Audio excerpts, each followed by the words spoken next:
garages, maybe in the main house, but it's certainly not going to be on the third level. That third level is a private level, and I'll tell you in advance, don't go up there and knock on that suite. That's a private level, and I'll try and explain why. Imagine you have 50 people coming to your house this weekend. You've coordinated their travel, you're paying for their travel, and they're showing up on Friday night. And they're just not coming for a meal that I'm sure all of you can pull off, but they're coming for the weekend. 50 people in your house. So come Sunday night, you have 10 people have to leave. So Monday morning, you're waking up with 40 people in your house. Let's fast forward a week, you still got 30 people in your house.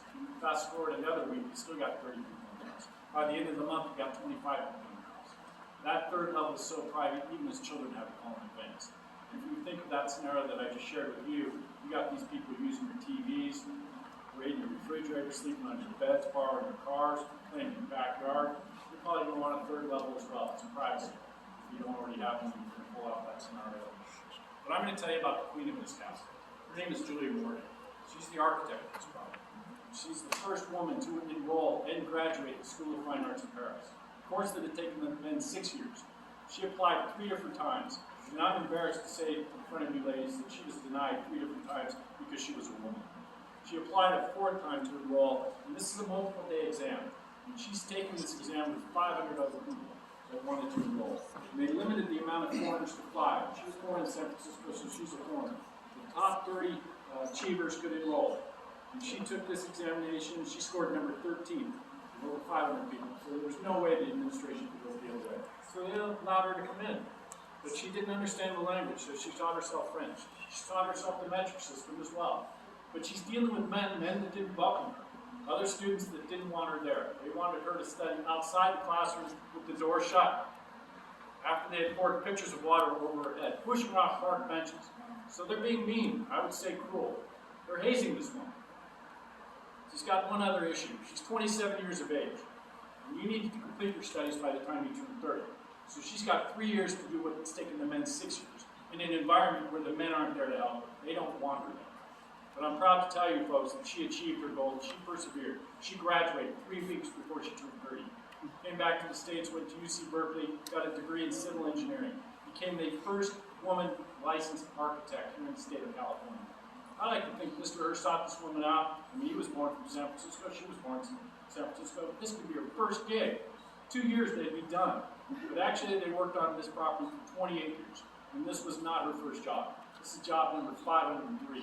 She went on to complete over 700 jobs here in California and Hawaii. But she's not simply the architect, and I'm not minimizing that achievement for a woman 100 years ago when women weren't treated equally. And I'll circle back to that comment. But she's the interior designer of this home. It's choir stalls, 15th century Italian choir stalls, 16th century Italian choir stalls. These are door paneling. I'm sure you might have some door paneling or wall paneling at home. Maybe not so old, it might not be from the church. But she decided where that would go. Mr. Hearst said if anybody else handled the interior design of this property, they would screw it up.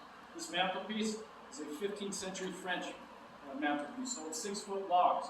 Then he's getting his wood from other farms far away. She designed the gardens, handled all of hiring and firing for the craftsmen and women, handled their payroll. So you probably think she's up here full time, she's got this. On average, she's up on this hilltop 1 weekend a month, traveling from San Francisco by train, driving, getting a car ride up here 2.5 hours later. She's on this hilltop working all weekend. Back to her office on Monday morning. Doing that for 28 years. This started in 1919.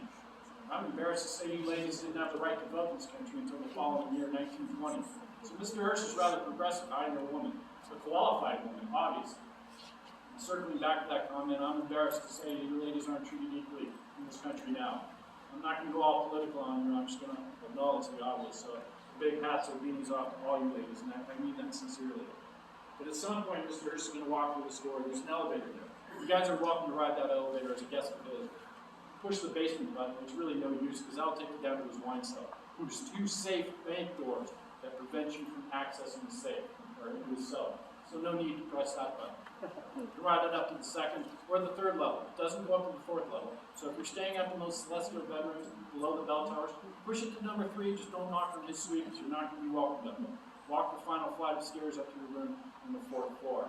But at some point he's going to walk through there. It's going to be time to eat. So he's kind of going to be late to cocktail hour because he's running 28 newspapers among all of his other business, 94 business at the height of his career, editing each of those newspapers. So he's going to be late to cocktail hour. pushing dinner late, pushing the movie late. But he's going to come in here, engage with you guys for a minute or two, grab his girlfriend's arm and say it's time to eat. I think they're serving lunch now, so come on in.